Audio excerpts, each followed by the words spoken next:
coaching in Pakistan is relatively new, as we know. We only have about 15 credentialed coaches in Pakistan, some in Karachi, some in Lahore, maybe one or two in Islamabad and Faisalabad. So it's pretty traditional here at the moment, the way we are coaching. But there's so much going on, as all of you know, internationally. I think the biggest change which has come is relating to virtual coaching. It used to be face-to-face. In Pakistan, we still prefer to see our clients face-to-face, but now it's increasingly difficult. If the client is in Karachi, I'm in Lahore, it's very difficult. And secondly, even if you are in the same city, now people find it easier to coach online, to be coached online. So this is something which I think was really strengthened during the COVID experience, and now it is there to stay. But even going forward with the virtual coaching, there are virtual coaching platforms now. There are communication platforms, as we all know. We're using one now. But the virtual coach process or coaching process platforms are there, which I am actually experimenting with one, where you integrate everything into the same place. It's a well-designed software where you and your client join in. They are given the passwords and so on.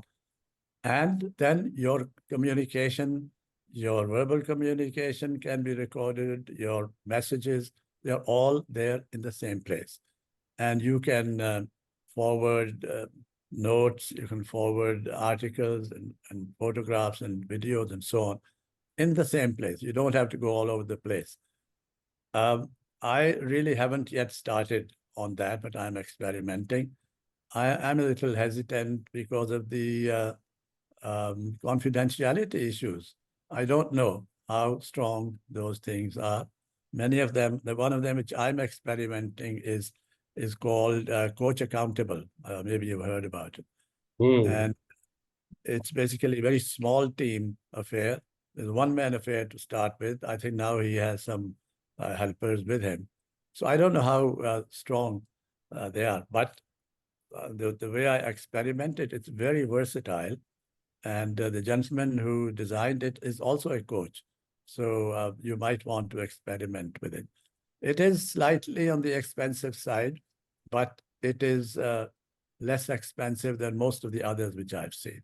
So this is another thing, the virtual coaching platforms, which will facilitate the coaches. It will bring in a revolution for us, because currently I maintain some record on paper. Some records are via email. There are articles on my computer as well. So if all that can come in one place for each client, that will change the way we do things in coaching.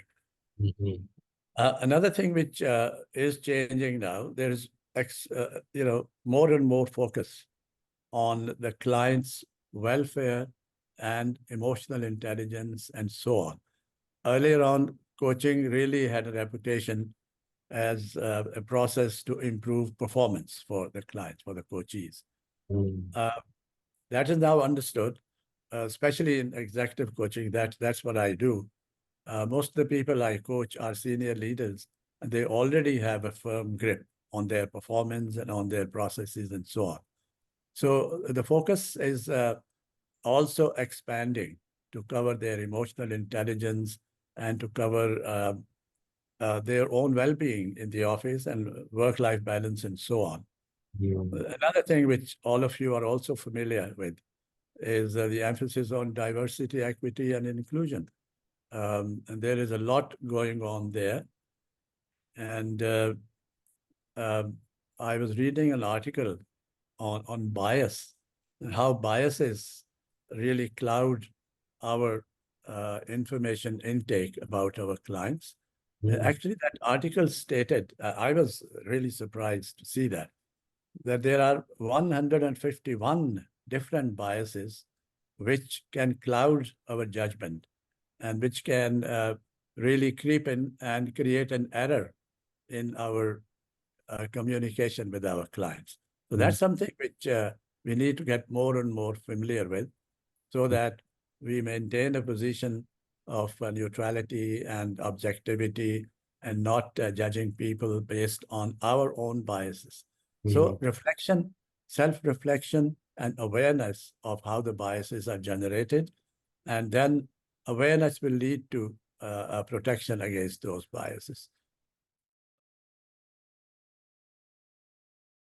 Yeah, this is a major challenge. And if you ask me, in executive coaching, the biggest challenge is that our clients, the executives and the leaders, are extremely busy people. They are very, very busy. Because of their status that they have reached, they have a huge burden on their hands, huge teams that they supervise, and profit and loss kind of responsibilities as well.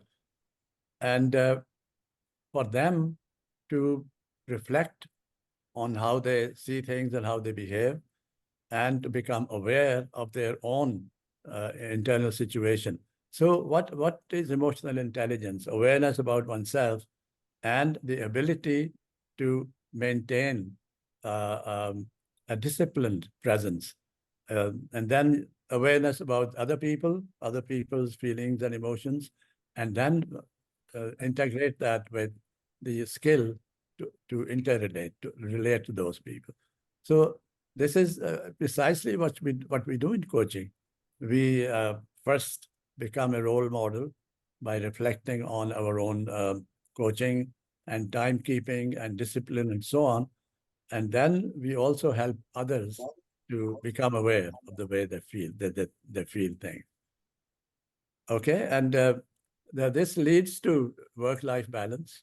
If they are self-disciplined, they keep their time well, if they're conscious of their health issues and so on, and they know that they need to give time to their families, and they need to come home at least, not too late in the evening, then they can attend to their families and issues do not crop up there. So that precisely is, and we actually do not impose all this on the client. Our first or second session, all this becomes clear where the issues are which the client wants to focus upon. There's more and more trending towards team coaching. Initially, it was one-to-one, but now, because of requirements from organizations, team coaching is also coming in. Team coaching essentially means that it is a small team of people which are either belonging to the same organization, same department, or they are same organization, different departments, or they are from different organizations. All three possibilities are there. So instead of having a one-to-one, you have 1 to 4, 1 to 5, 1 to 10. But it should not be too large. That is otherwise it will be training, not coaching.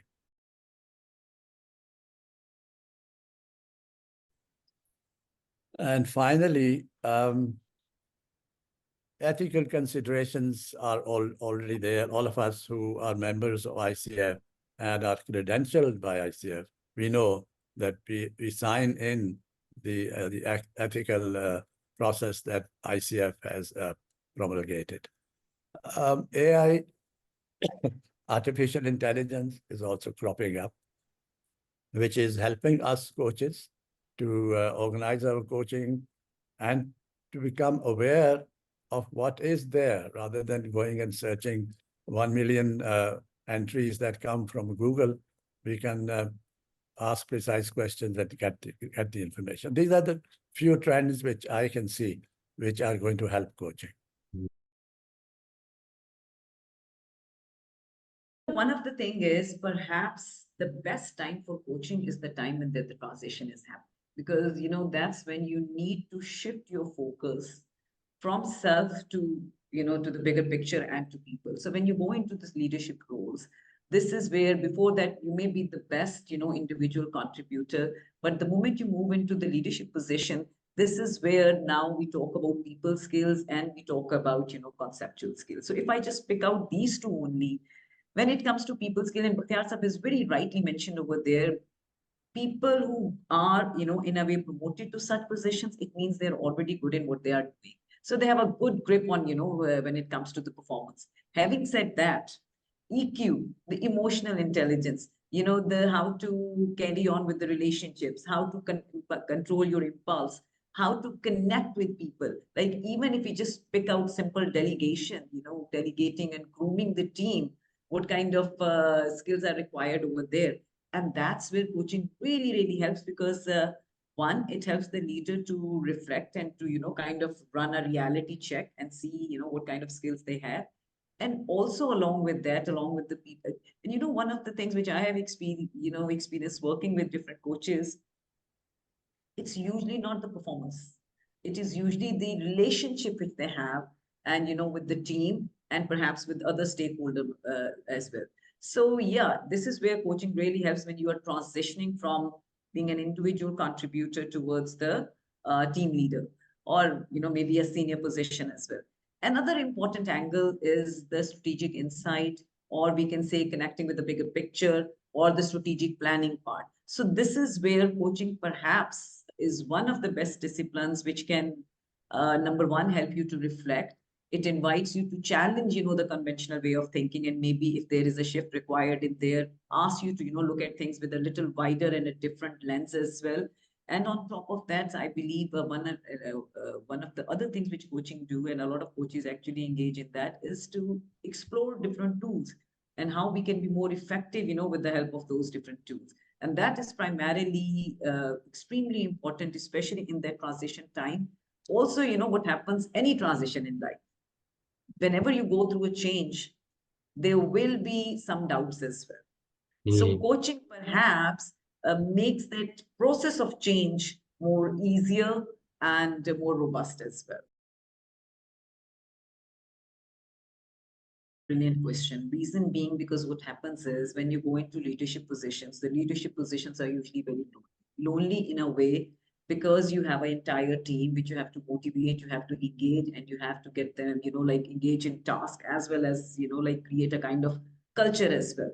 So what is extremely important is to provide that safe environment to the leader where he or she can be vulnerable as well. Like, I mean, I engage in a lot of trainings as well, but when it comes to coaching, there is a clear difference between, leadership training and leadership coaching. Because when it is a training, there are like around 20 people sitting over there, or 15 people. So whenever you would talk about the challenges, you will talk in a more generic, kind of language that, okay, fine, these are the challenges leaders feel. However, when you sit with the coach, that's where there is a safe space. That's where you can be really vulnerable and you can actually talk about the challenges which you face. Today only, I'll give you an example. Very recently, I was working with a very senior executive of an organization here in Pakistan, a big name. And I'm actually, so we've had around 9 sessions, and I was just putting together the post-coaching report. And I tell you, it was amazing to see that person to hit on those blind spots, which, in a way may not be, were there, but I mean, as we call it, a blind spot, was not aware. Like, for example, one of the tasks which we do is like, as a coach, and so every coach does that, you get them engaged into different reflective exercises. And along with that, what happens, one of the things which we usually do is that in coaching, there is one, the benchmark that, the desired different organizations have their own leadership frameworks, they have their leadership DNA, or maybe competencies. And also that benchmark is already defined by any organization. But when you start the coaching process, you always form a baseline as well. And to form that baseline, a lot of times, I mean, what I usually prefer, there would be assessment centers, there would be line managers input as well. Maybe there is an input from the team as well. But what is most effective is the psychometric. Because what psychometric does, it takes the perception out of the equation. And when you have that report, which is actually filled out by the person himself, and when you debrief that report, it actually kind of, there are some aha moments over there that, the perception is totally out. So maybe this is an angle where I need to focus on. So that brings a lot of credibility to the entire process. Especially things that I do, executive and leadership coaching, they're making it relevant to one person is the key, really. So I used to, sometimes I still do, use a format. It's the five-dimensional leadership framework. Um, some of you might have heard of it. It says not a new concept, it's old. 5 dimensions of leadership. So the first dimension, it starts with the personal dimension or the self dimension, where your own knowledge about yourself and your self-management and your discipline and so on, all that is concerned. That's the first level, personal leadership or self-leadership. Second one, I have a diagram which I present to them. It's a pyramid kind of. And the second is the team, team dimension of the executive's job and his effectiveness. The team dimension, obviously, as the name says, is that this person is dealing with a team of people and how effective he or she is in integrating the team, in motivating them, in looking after them, the care and growth model kind of a thing. So that is the team dimension. Third dimension is the process dimension. The person's technical skills and technical skills at the job and how effective and he can perform in his situation. The fourth dimension is the results dimension, where if the person is looking after profit and loss or is looking after a department which has key performance indicators, so how effectively is the person performing in those areas? And those can be measured. That's the fourth. And the last dimension is the organizational dimension, where a very senior leader has to provide a vision and he not just adapts, but initiates change, as they say. And he is also in charge of looking after the various stakeholders, including the client and the law, the legal requirements. So these are 5 dimensions. And I go through in the first meeting with the client. Well, you're familiar with all this. You are a senior leader. So one by one, we discuss it. And if there is some clarity required, there's clarity given. And then I ask, where do you think you need to focus your attention in this coaching?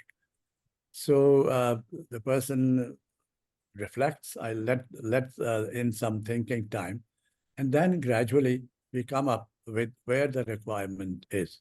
And interestingly, with senior leaders, what I find the attention where it is required is in 3 areas. First and foremost is the personal dimension. Because the person has reached a certain level, the senior leader or senior coach, and all his life he's been busy like hell. And he's been performing and he's been promoted. And he doesn't have had time to focus on how he's behaving. So that comes as a surprise to me. And the second one is team dimension also, because at some stage he moved from an individual contributor to an executive or manager's position. And there he or she did not get the training and the grooming in the skill of managing their teams. That still becomes a little weakness when they grow up. And then finally, they are very well, as Fakiha, you also said, in what they do, they are very skilled already. So they rarely pick that area. And if they are in charge of profit loss or whatever, they are pretty well organized in that area also. The highest area is the organizational dimension, where you provide a vision, where you manage all the stakeholders, and where you foresee where changes are coming, and you let the team become ready for those changes. So these 3 areas are where usually I find executives putting in their attention. So this, to me, is a good start. And we start from there, and then we go into it a little deeper. My first session always is a life story session. And I ask the person, I ask the client to start from childhood, not very early, schooling onwards. Now, what are the significant events in your life going forward. And they are telling the story. And it's a very effective way if you want to experiment. While telling the story, they remember all their past. Some of them become emotional also. This is where my father helped me, uh, move into this direction, which I'm so happy about. And I take notes. I keep noting the significant events which are mentioned. They also become part of the jigsaw puzzle, which I put together to find out what the requirement is. And I don't make judgments on the requirement myself. I keep discussing. And once we agree, this is where we need to focus upon, then we move forward. That's very interesting. In fact, what you and just remaining with you on in one other very important area of leadership and executive coaching is that whenever you go to the leadership coaching for any within any organization, there might be resistances for coaching in the organization, particularly from the senior leadership. I mean, they usually they think that they know all and they can achieve everything, and they have achieved a lot in the past also. So that's the resistance there. So how do you how a coach should address those kind of resistances? And in this, how does the ethical consideration also comes into play? I mean, since you have lots of experience in this, so that's a great question, and this is what we sometimes just say, oh, we can manage that. But let me tell you with an experience that I had. I some time ago was asked to coach 5 leaders of a small bank. It was a microfinance bank, but they were senior leaders, the top leadership, 5 of them. And I knew the CEO from before, and I asked him to help me out by creating some seriousness about the coaching. And this is, Umer, and the tricky area is for organizational and leadership coaching or executive coaching. It is usually sponsored by the organization. So, whether the client personally is committed or not, that's something we have to find out. So the CEO arranged me to meet all those 5 together over tea, and we talked about coaching. And this is where I plan to break any resistance if there is one, not putting forward an order or something, but explaining what coaching is and asking them, have they had any coaching done before? And then very briefly to let them know what coaching is. Coaching is not training, it's not therapy, etc., as we all know. So that helps break some resistance. And then when I talk about the ethical, you mentioned ethical requirements, I said the association, the biggest association of coaching, the ICF, has put forward a very strong ethical code, which we are supposed to abide by. And actually, we sign to that code once we get credentialed. And that code, I explained to them in more detail the 2 main things. One is confidentiality, which gives them a lot of confidence. Whatever goes on in the coaching session is between you and me. I never speak to anybody about this, not my wife, not my children, not my friends. But you are at liberty to, if you want to talk about it in your organization, you are welcome to do. Confidentiality. And the second is my total focus will be on your welfare. That always I assure them.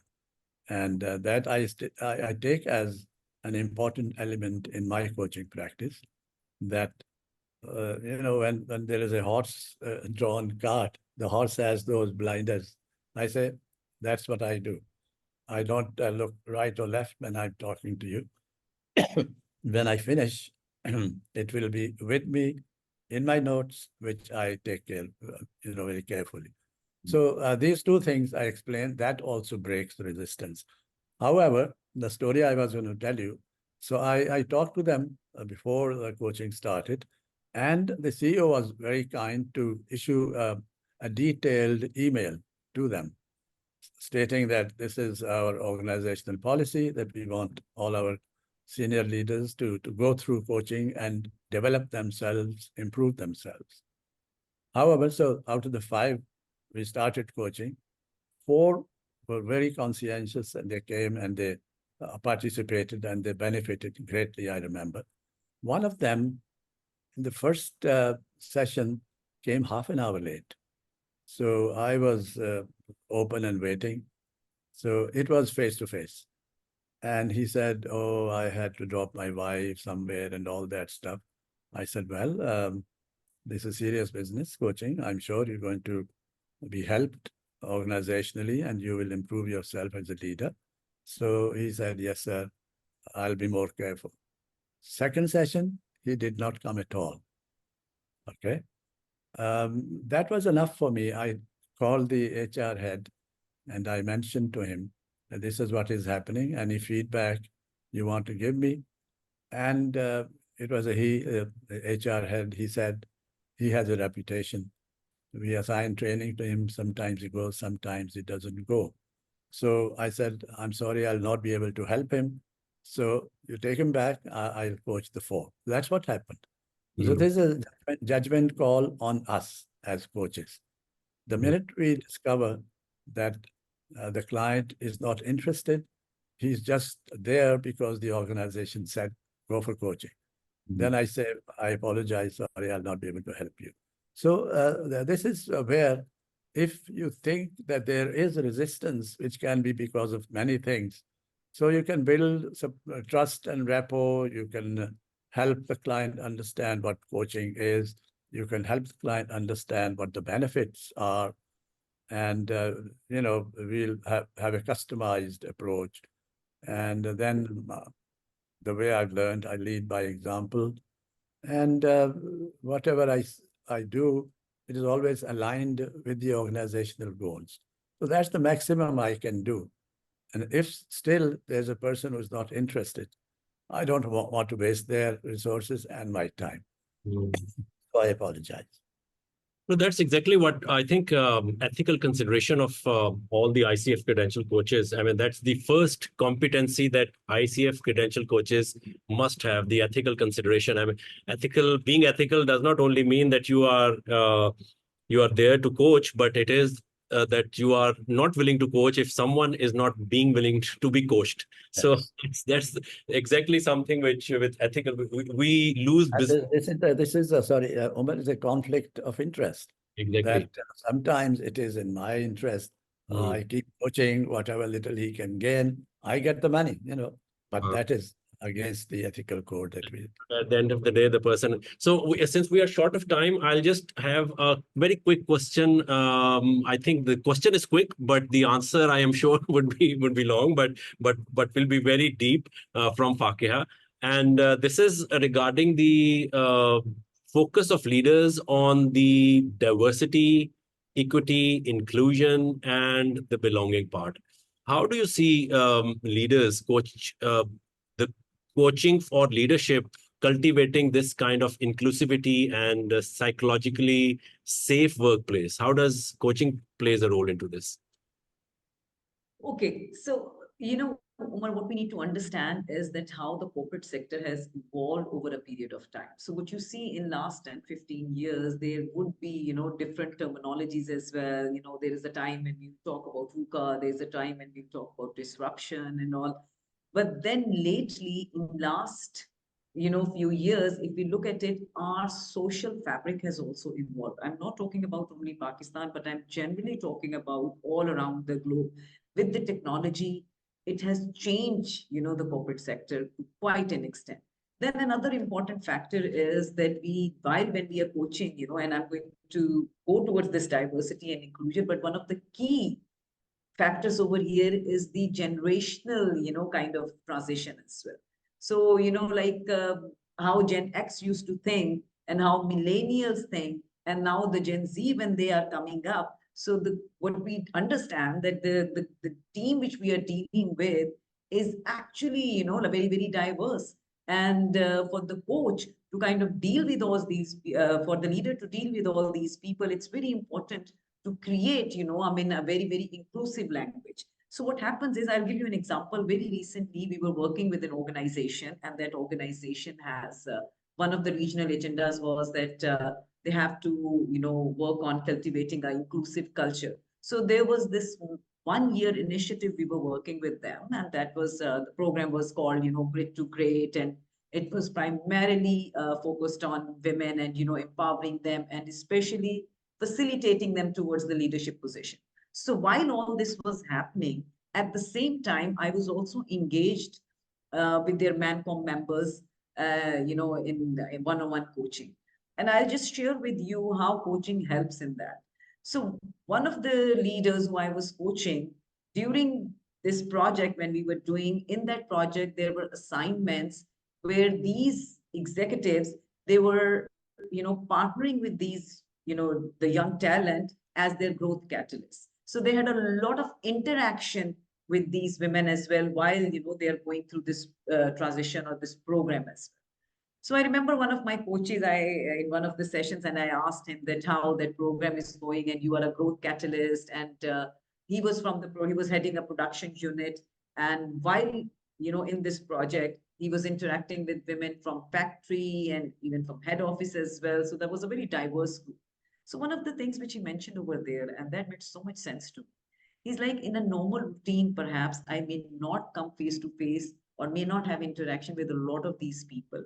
But when this initiative is going on, I get the opportunity to engage with them and to learn with them, and also to kind of challenge myself. So when it comes to leaders, what coaching does, the first thing is, when we talk about diversity and inclusion, everything starts from self. So the first thing is the unconscious bias we have, in our communication, and even while the way you must have seen in last 10 years, and now when we talk and when we crack jokes, we are very careful, of this element that we are very, like respectful to all different diversities which are there present.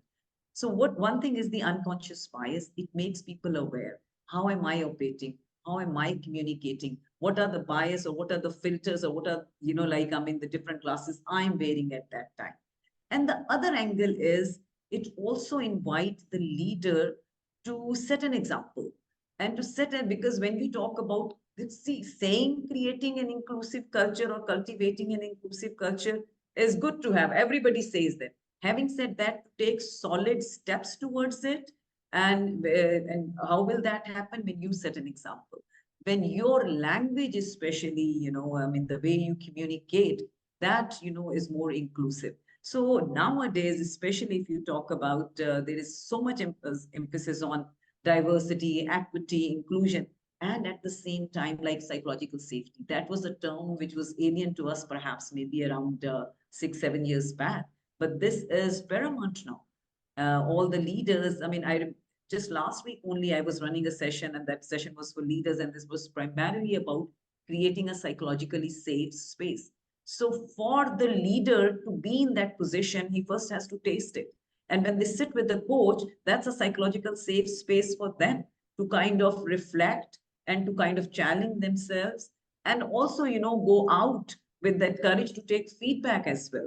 So coaching, perhaps because this is a difficult and sensitive area, and coaching makes it, I believe, more, what should I say, the transition, it facilitates the process. And nowadays, most of the coaching which we are engaged in at the moment is, that's where diversity and inclusion and DEIB is a very, very essential factor of that. Just the mere communication makes a huge difference. Brilliant. Since we have just 10 minutes left for this webinar, just final one question to both of you, and very quick answer, and then we will go to, since we have a few participants there, we can ask them to share any questions also. What do you think, both of you, what do you think the difference between leadership coaching and executive coaching? Is there any difference between leadership and executive coaching? Who would like to go first? You want to go first, Bakhtiar? Then sir, you go on, that's absolutely fine. I'll follow you. Really? Okay. Very fine difference. Executive coaching is about people who are, senior managers and above. They are executives. And they have their specific departmental duties, and they have their teams and so on. So we focus on their individual requirements. While leadership coaching is a more general term, it includes the owners and the directors and so on. And there you have a more general leadership development kind of an attitude. That's the way I look at the difference between the two. But then there is another interesting twist. Who can become an executive and leadership coach? Anybody? Or are there any special requirements? I've been asked this question at some forums, and I'll very quickly respond to that, but I'll only mention 1 or 2 points.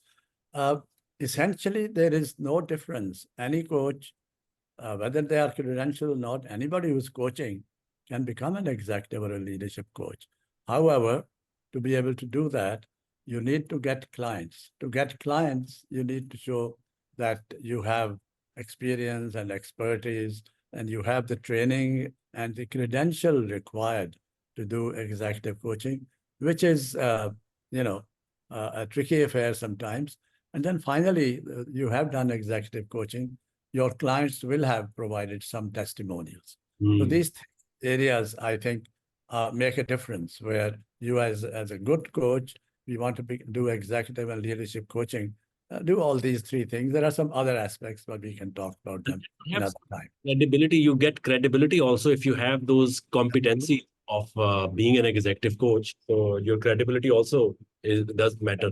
So Fakia, any last comments on this? Let me just add, to my knowledge, there are 3 big associations there: Association of Coaches, EMCC, European Mentoring and Coaching Council, and the biggest one, ICF. ICF credential is very well recognized all over the world. If you have a credential, and for executive coaching, and the PCC, that create. Now the HR people know about this, and they will welcome you if you have these 3 or 4 qualities that they're looking for. Thank you. Sorry. Yeah, quickly.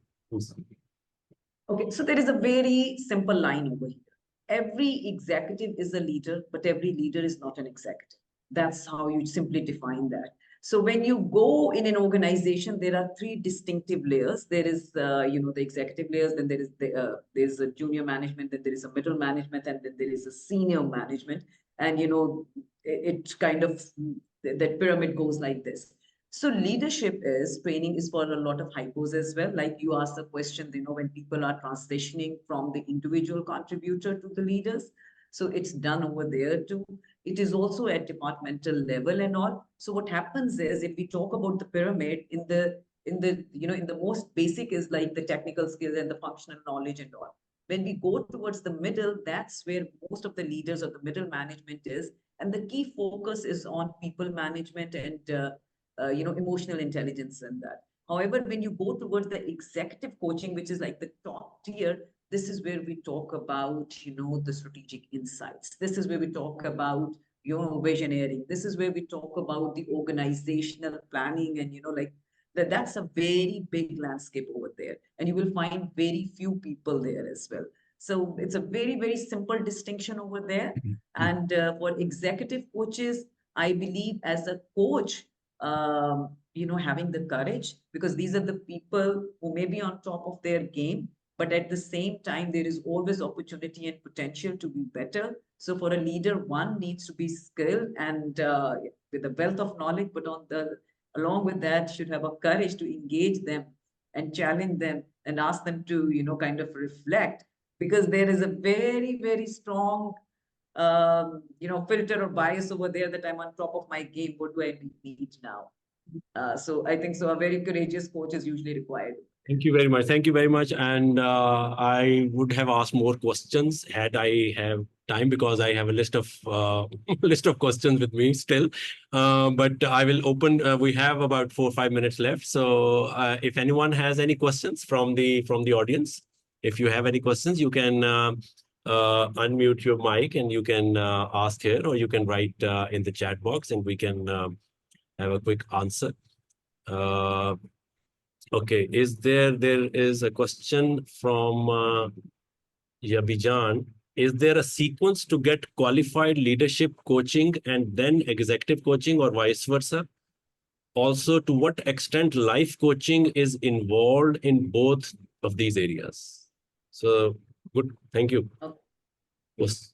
Bakhtiar Saab, yeah, Fakia, the question is there any sequence to get qualified leadership coaching?